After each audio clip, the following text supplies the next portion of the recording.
Are you tired of eating delicious food? How about not feeling like you're about to slip into a coma because you just ate a piece of flesh that is now going to rot in your gut for the next 48 to 72 hours?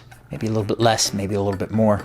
Who knows? Either way, no worries, ladies and gentlemen, because today, and only today, I have the most definitive plan to become a next vegan. Step 1, claim animal products heal. Did you know it has been undeniably proven by some of the most greatest minds to have ever lived to show that animal flesh and animal secretions heal a number of illnesses? Check this out. And I have to take all the things, omega. Was vegan for a very long time, and I've had to introduce fish and omegas into my life because my brain wasn't functioning properly. Is that he says animal products don't cure anything, they don't heal anything, and we're all idiots for trying it. There wouldn't be a bunch of ex-vegan stories on YouTube if they didn't work. The reason those stories exist is because they tried animal products and felt better. And they're like, oh my god, vegan, we've been lied to.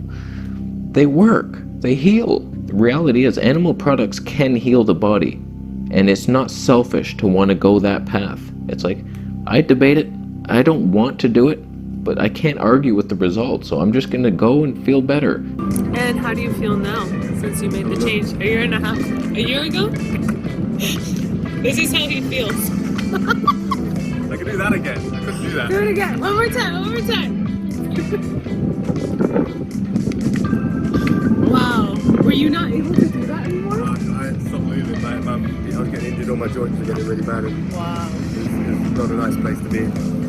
No, if you feel, I can feel you. Yeah. Healthy. I mean, is there anything else to say here? We have increased brain function from Miley Cyrus, as we can obviously see that she is a genius. Severe pain just disappearing from veggie nuts over there. And backflips from Tim Sheaf after he drank a gallon of someone else's piss. Good luck, you stupid militant vegans trying to prove you can live a healthy and prosperous life on just plants, you misinformed cult following pansies. Step 2, embrace the special snowflake within. Do you remember when your mommy used to kiss you at night and let you know that you were the most special child ever? How about whenever you saw some of those cartoons and they exclaimed that you were very special, that you're very unique? Guess what?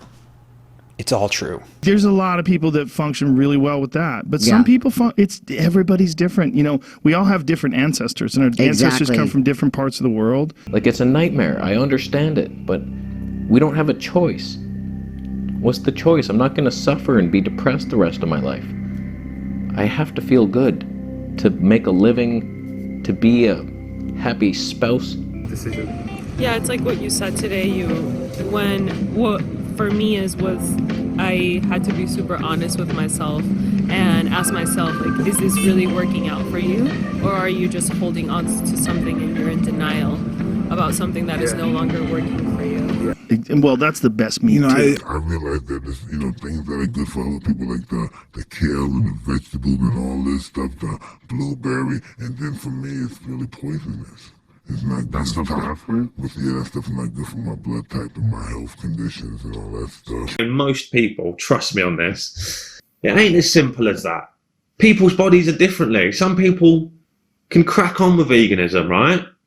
And some people can't. So I guess that's what my point is, right? It doesn't work for everyone. You can't call people animal abusers and murderers. Well, you can, but you sound like a cunt. Shit! It's individualized. Some people can pull off being a vegan, fine. But to say that everyone should be a vegan is nonsense.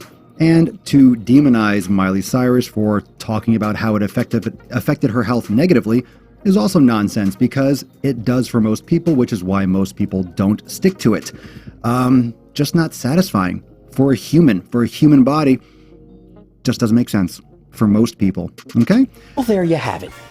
Embrace the fact that you are indeed a special snowflake. Now, I must say, you are human, but we must take into consideration that humans vary from herbivorous to carnivorous, as it has been scientifically proven from an anecdotal lens that anatomical differences within the human body are truly real within the human race, as shown by these pictures behind me.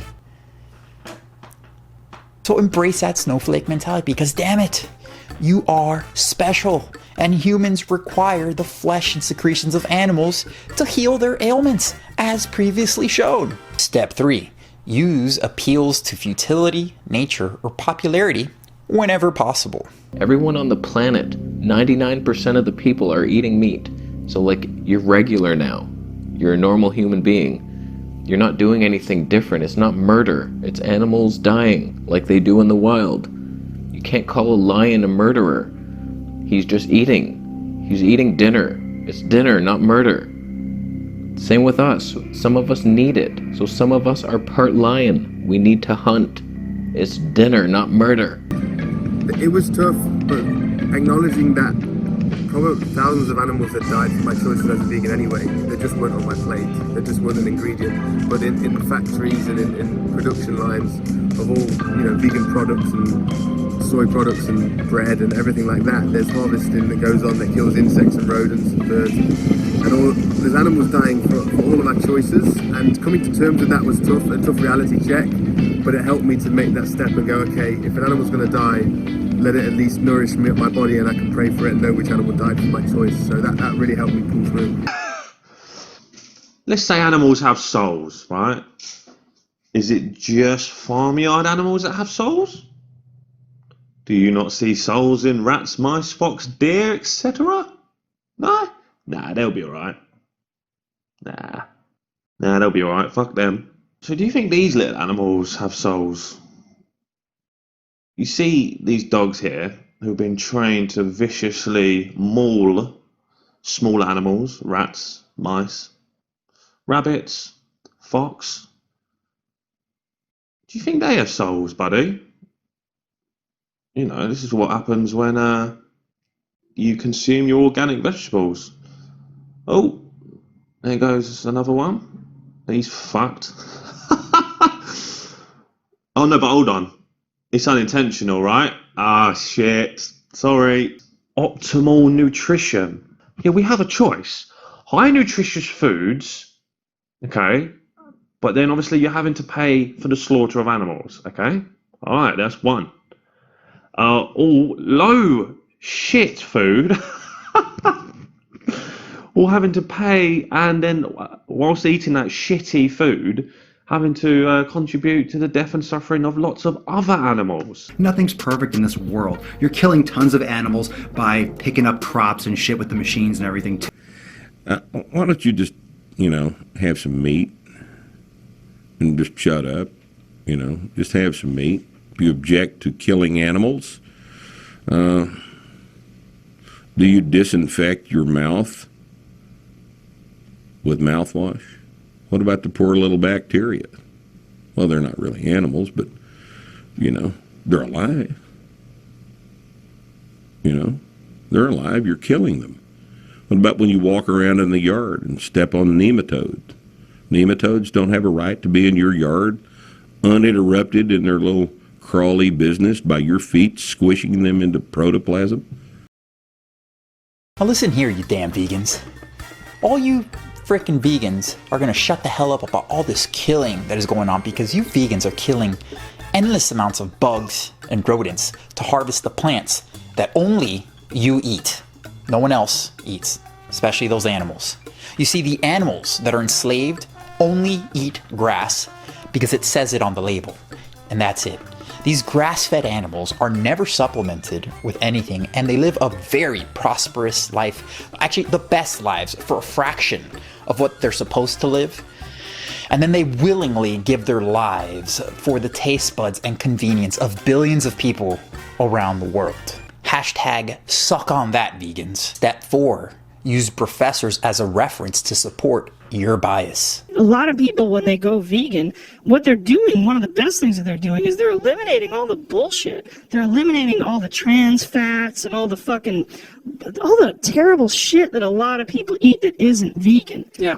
But The negative thing is, most of them are eating diets that are far too carbohydrate rich, and if they're not getting their blood checked, they don't even know how unhealthy they are. They convince themselves they're doing much better, they're feeling much better, but a lack of cholesterol can fuck with your hormone functions. A lot of vegans have low hormones because of that. Oh my god! Oh my god, she's no longer vegan! She must hate the world! What's going on? Vegans, oh my god, calling all vegans, they're gonna freak out because Miley Cyrus says she quit being vegan because of health reasons. Quote, "My brain wasn't functioning properly." Quite understandable because most vegans don't do it properly, if you can even do it properly, and that's up for debate, and I think that's a very individualized thing. But also in terms of fat intake, this is probably one of the biggest mistakes that I see vegetarians and vegans make in terms of their hormonal health, is that they consume typically very high polyunsaturated fat diet.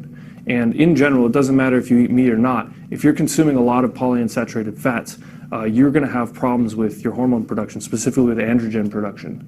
So keep the PUFAs on the low side and focus more on saturated fat, which is something you can get from plant sources, especially something like coconut oil is a very good source of that, which is very easy to get, and you can cook with it and whatever. This week, I got a chance to hang out with a friend who's 6 months pregnant. She had eaten 0 red meat and very little butter for the first 6 months. And when you're pregnant, your body needs those as building blocks. It's a legit argument, right? I follow someone on Instagram. Her name is a man or woman? I think it's a woman. Her Instagram name is Carnivore is Vegan. She reads a lot of studies. She talks about plant agriculture a lot, animal agriculture a lot, regenerative agriculture. And she reads a lot of studies. She has a lot of information, and she puts it into a small amount of information for her viewers. That's how it works. That's how we consume information. That's how we learn things, right? I mean, how could all these people be wrong? I mean, look at these setups. I mean, we've got like microphones and stuff and cameras and graphics and whatnot. I mean, you got like people and audiences, definitely not paid for or nothing, but they're like listening intently because they're not paid or nothing to be there. But regardless, I mean, it's just merely impossible for these people to be wrong because it sounds so damn good to my ears. Therefore, it must be true. #science. So I hope this helps all you vegans when you inevitably fail and resort back to your old ways of eating animal flesh, because it's just now common knowledge that a plant-based diet is only going to further contribute to getting you sick and eventually killing you super quickly. And an animal-based diet is not going to contribute at all to the top killers in the westernized world. So please let me know what you guys think in the comment sections down below. As you know, I love to engage with all of you, especially you delusional vegans out there. Please feel free to rate, subscribe, and hit the ding dong button if you haven't already. I'm the Natural Hulkster. I want to thank you for watching, and please stay tuned for the next one.